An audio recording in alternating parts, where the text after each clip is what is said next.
So let's talk about the differences in the cardiovascular system in infants and children.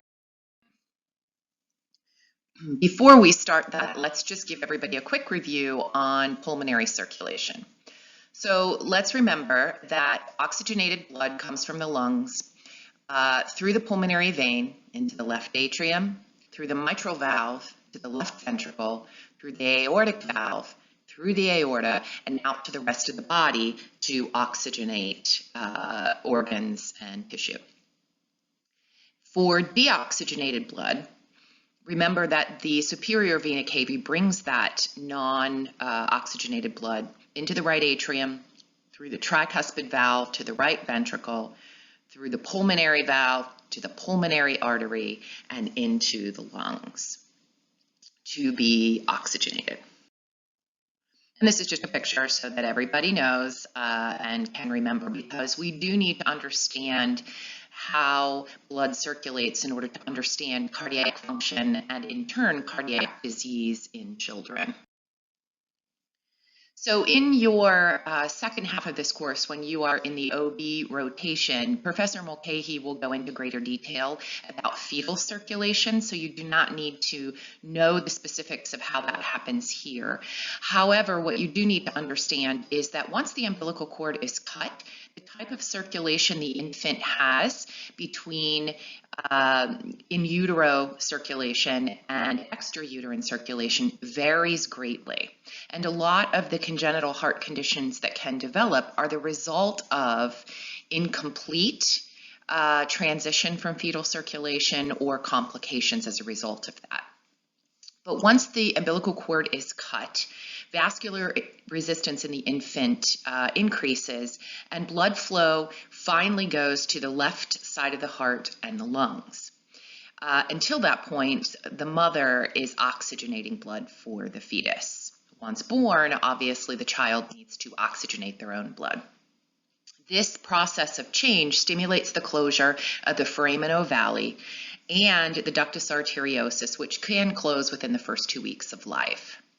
The left ventricle, which in utero is not used much because mother does a lot of the oxygenation or all of the oxygenation for the fetus, is smaller than the right ventricle in utero, but upon birth quickly increases in size. So oxygenation in children requires a couple things to be present. First, there must be an appropriate hemoglobin and hematocrit level because that's necessary for the transport of oxygenation, or of oxygen. Desaturated blood is really just seen with oxygenated and unoxygenated blood mixing. And a lot of congenital heart defects will have the mixing of oxygenated and unoxygenated blood, often because of an opening between various parts of the heart. Cyanosis or hypoxemia is a decreased concentration of oxygenated hemoglobin. So that we monitor, and cyanosis is one of the prevailing signs of cardiac disease. Children will respond to chronic hypoxemia with an increase in red blood cell production. They will develop polycythemia. And that is something that is a classic sign that we will see with a lot of congenital heart anomalies, is this increase in the amount of hemoglobin that the infant is producing in the bone marrow in order to increase its capacity for oxygenation. So in terms of cardiac function in the child, the metabolic rate and oxygen demands double once the baby is born. And thus, that's why we have an increased heart rate and high cardiac output to improve oxygen transportation. So that high heart rate is explainable and something easy to remember, and that's because their oxygen demands go way up at birth. Think of it this way: they need to now oxygenate their bodies. They cannot rely on the mother to do so. Infants have a greater risk of heart failure due to their immature hearts. They are just not able to go through pressure changes or volume changes and manage those well. Cardiac output in the newborn and young children depends primarily on that heart rate. The heart muscle does not fully develop until the child reaches approximately the age of 5 years. So thus, our heart rate is much, much higher when we are younger until the heart muscle fully develops. Infants also have a less compliant heart, therefore their stroke volume cannot increase substantially. So they have a weaker heart, if you will. That heart muscle hasn't fully developed, and therefore the amount of blood they eject with each contraction cannot be increased substantially until that heart is fully developed. Newborns also have very little cardiac reserve until they actually stabilize out and further develop at about 2 months of age. So they will have compromise much, much more quickly because, again, they do not have the reserves older children and adults have. So let's quickly touch on congenital heart disease, how it develops, and how we assess for it. So congenital heart disease can either occur as a defect in the heart or the great vessels of the heart. Or they can result because of a persistent fetal structure at birth. So in other words, fetal circulation, that different type of blood flow that enables the mother to oxygenate the fetus, may persist after birth, and that can lead to complications and congenital heart complications. Congenital heart disease affects about 8 to 12 live births for every 1,000 and is often life-threatening.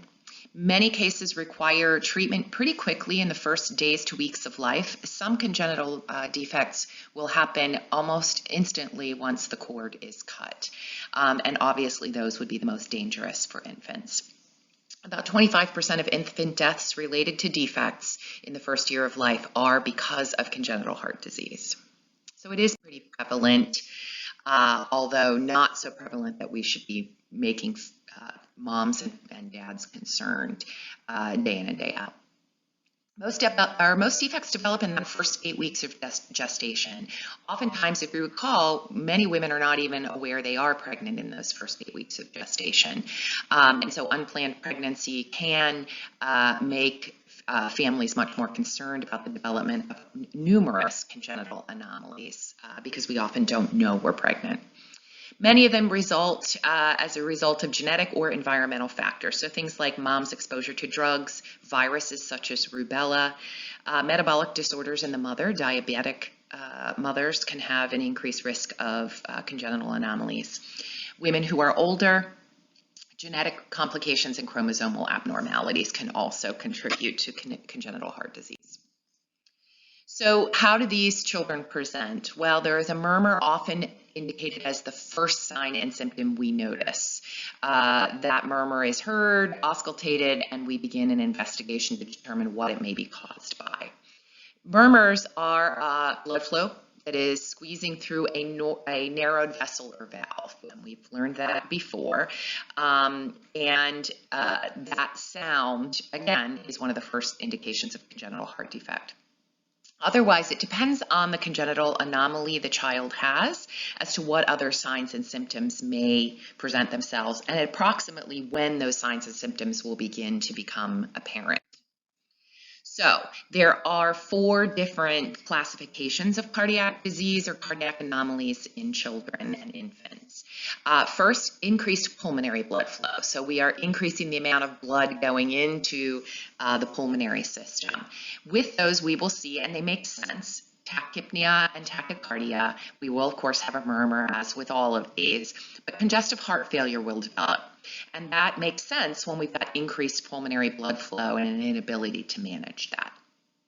Decreased pulmonary blood flow would make sense. We're not getting great oxygenation status, so we will see cyanosis, cyanotic spells, and polycythemia. Remember, they will increase red blood cell production in an effort to try to increase oxygen carrying capacity in the blood.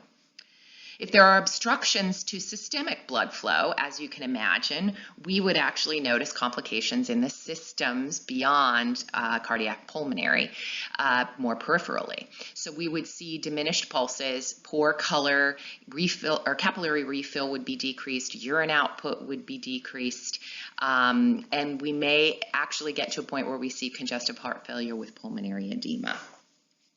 And finally, mixed defects are sort of a mixed bag of illnesses that involve multiple different reasons for the complications, and these can have multiple different clinical manifestations, as you can see here: cyanosis, poor weight gain, they will have a murmur, pulmonary congestion, congestive heart failure, etc.